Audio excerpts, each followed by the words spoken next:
I'm Faye What, and let's queer up politics. Gay, Jewish California lawmaker says he was harassed at San Francisco trans march.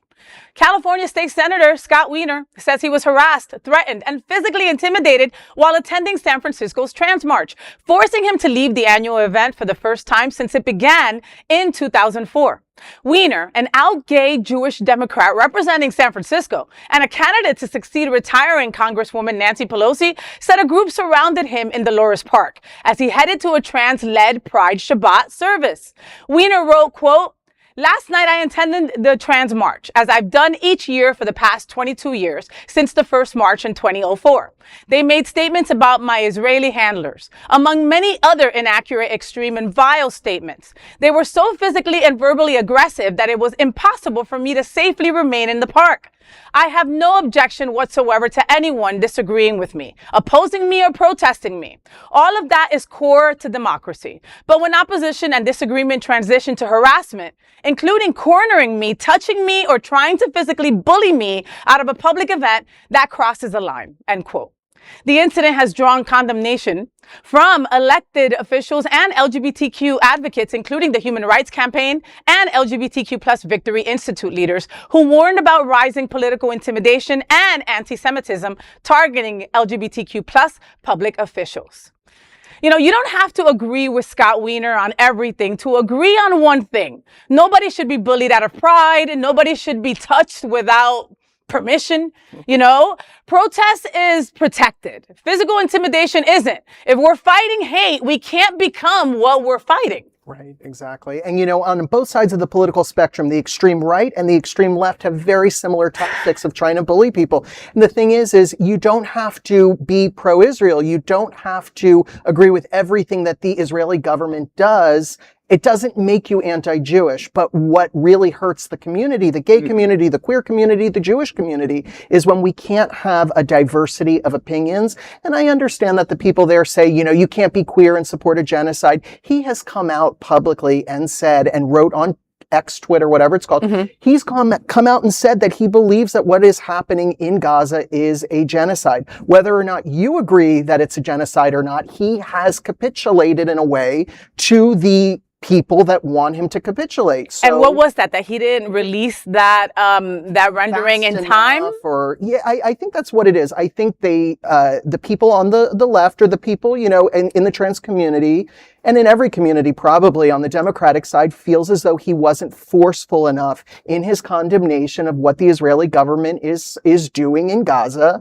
And, you know, you could agree or disagree with that, but don't chase the guy out of a public event. I mean, I feel kind of bad for him. I mean, I feel bad for the children in Gaza as well. Of course. But I do want to say that I feel kind of bad for him. He's not a part of that. He's not dropping bombs on these people. Right, and he's been going to this for the last 22 years. I know. You know, nobody has that kind of commitment to our community. You know what I mean? Like, God! So it was just a little disheartening to me as a Jewish person. I don't want to play the Jewish card, but I do want to say that when I see a fellow Jew who has been so good to the LGBTQ plus community being chased out of an event, it kind of hurts my heart. And it also hurts my heart to see what's happening geopolitically in the world. So, you know, two things can be true at once. You don't always have to agree with everything the Israeli government is doing, but I also don't agree with what my side is doing in terms of the people that might not capitulate 100% in the time frame that they want them to. But like you said, two things could be the same, could be true happening and true at once. Yeah. And I think that that's what a lot of people are like. You know, I personally have friends that are afraid to say anything because they feel if they say something, automatically someone's going to say that they're being anti-Semitic. Yeah. You know, and so, I mean, come on, that's awful when we all have so many incredible Jewish friends. Like, how are you going to not feel like you can talk to your friend? Exactly. And I feel that we as Jewish people, or I as a Jewish person, have to do maybe a better job at allowing a diversity of opinions. You know, I don't think that everybody that has, you know, a negative view about what Israel is doing in the Middle East, I don't think that that's Jew hatred. I think that, you know, you're an American or wherever you're from and you're looking at a foreign country who's doing certain things that maybe don't align with your values. It doesn't mean that you are anti-Jewish. I think what crosses a line is when people make ad hominem or against a person, personal attacks against somebody. I think that's when it crosses a line. Yeah. And I think what these people did by chasing him off, they didn't even allow him to speak. And I felt like he was so defeated. And this was I think the second or the third time.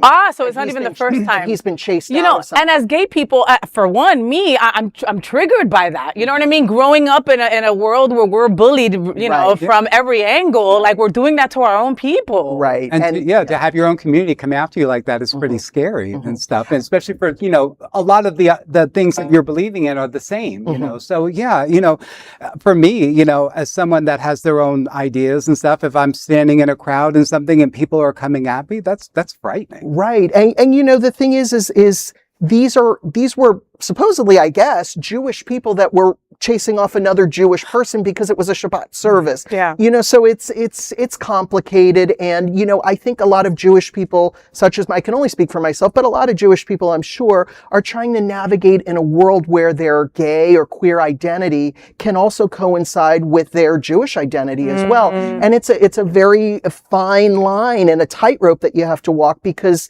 Israel is becoming a litmus test on whether or not you're ideologically pure enough to be in the Democratic Party. And I will never vote Republican, but there are some people on the Democratic side that I think are so extreme. And it doesn't mean that I support everything that I see in Israel, but I also can't agree with, you know, from the river to the sea, no Jews there, you know, so it's complicated. And I'm sorry we live in a world where we have to make these, you know, negotiations. So thank you for being you and sharing you. You know, if you have any more Jewish questions, relay them to Brian Bender.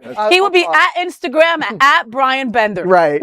Brian_in_Wilton Manor. So all one word. You'll find him. Okay. Ask him whatever. Yeah. And there is no other queer nonprofit media platform like this in the entire world. Support our LGBTQ stories by sharing them and subscribing to Queer News Tonight.